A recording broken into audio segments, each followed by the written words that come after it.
మహాపరిశుద్ధ పరమదివ్య సప్రసాదమునకు సదాకాలము ఆరాధన స్తుతి మహిమలు కలుగునుగాక. క్రీస్తునాథుని చేత మికిలిగా ప్రేమపరిచిన దేవుని బిడ్డలారా, క్రీస్తు నామములో శుభములు. ప్రియులారా, దివ్య సప్రసాద పండుగ వస్తుందంటే ఇంకా ఒక తర్వాత ఇంకొక అద్భుతాలు చెప్పాలని ఆశ, ఆశీర్వాదం కలగాలని, మనందరికీ విశ్వాసం పెరగాలని ఈ అద్భుతాలు మీ ముందుంచుతున్నాను. ప్రియులారా, ఈరోజు చెప్తున్న అద్భుతం 1411వ సంవత్సరములో క్రొయేషియా దేశంలో లుడ్బ్రెగ్లో జరిగిన ప్రార్థనా మందిరంలో జరిగిన ఒక పరిశుద్ధ అద్భుతం. ప్రియులారా, ఇది ఎంత గొప్ప అద్భుతం అంటే ఊహించలేని గొప్ప అద్భుతం. ప్రియులారా, ఎందుకంటే లుడ్బ్రెగ్లో ఒక విచారణ గురువు ఉన్నారు. ఈ విచారణ గురువుకి ఆయనకున్నటువంటి జ్ఞానం ఏమిటంటే, ఇదిగో నేను ఇన్ని పూజలు చేస్తున్నాను, ప్రతిరోజు ఇదే పూజ చేస్తున్నాను, ఇదే అప్పం చూస్తున్నాను, ఇదే ద్రాక్షారసం చూస్తున్నాను, ఈ పూజలో ఆయన వస్తున్నారా? ఆయన రూపం, ఆయన శరీరంగా మారుతుందా?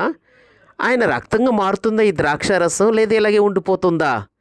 ట్రాన్స్సబ్స్టాన్సియేషన్ అంటారు. అంటే ఆ క్రీస్తు భగవానుడి యొక్క దివ్యమైన రక్త మాంసాలు ఇందులో ఉన్నాయా లేదా అని ఆయన సందేహం.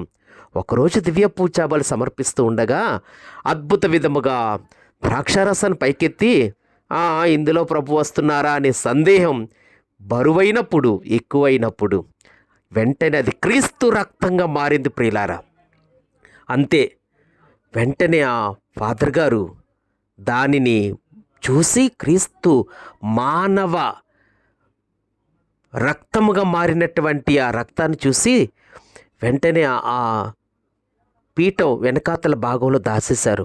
భయపడ్డారు.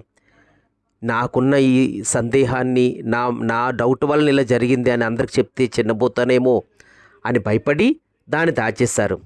అయితే భయపడినటువంటి విచారణ గురువు ఆ రక్తాన్ని బలిపీఠ వెనక గోడలో దాచి చనిపోయే ముందు దానిని పాప సంకీర్తన ద్వారా రివీల్ చేసి ఆ గురువు ఆ గోడలో దాచి ఉంచిన రక్తాన్ని చూసేసరికి క్రీస్తు మానవ రక్తం స్పష్టంగా ఉంది. ప్రియులారా, 1411లో దాచేసిన రక్తం తన మరణ సమయంలో, అనగా ఇంచుమించు ఒక 60 సంవత్సరాలు అనుకోండి, మరి ఆ తర్వాత గుర్తింపబడిన రక్తం వెంటనే బిషప్ గారు అందరూ చూసి ఆశ్చర్యంతో దానిని పోపు గారి దగ్గరికి ఆమోదించినప్పుడు పోపు లియో 10వ పోపు గారు 300 సంవత్సరాల తర్వాత 1513 సంవత్సరంలో 300 సంవత్సరాలు జరిగింది అనేటువంటి ఈ అద్భుతాన్ని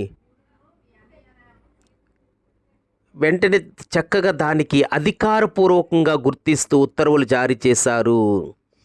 అంతేకాకుండా 1739వ సంవత్సరంలో ప్లేగు వ్యాధి వచ్చింది. ప్రియులారా, క్రొయేషియా దేశం అంటుంది, క్రీస్తు రక్తం ద్వారా మనకి ప్లేగు వ్యాధి తగ్గినట్లయితే తప్పకుండా కృతజ్ఞత భావం కలిగి ఒక చక్కని మందిరం కడతామని క్రొయేషియా పార్లమెంటు వారు మొక్కుకున్నారట. ఇంకేముంది, వాళ్ళు మొక్కుకున్న వెంటనే ప్లేగు వ్యాధి తగ్గింది.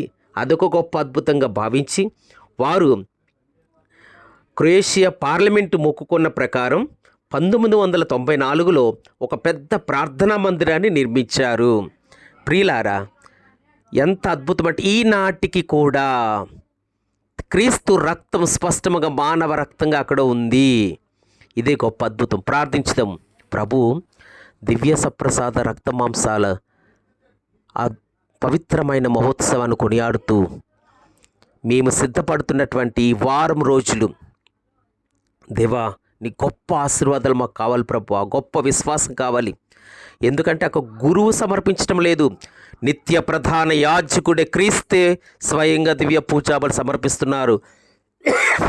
ఆ సమర్పణలో క్రీస్తు రక్తముగా, క్రీస్తు శరీరంగా మారిన ఆ పవిత్రమైన దేహము, రక్తము, ఆత్మ, దైవత్వం మేము అచంచలంగా విశ్వసించేటట్లుగా మమ్ము దీవించమని మా నాథుడైన క్రీస్తు ద్వారా ఈ మనవి చేయించున్నాము.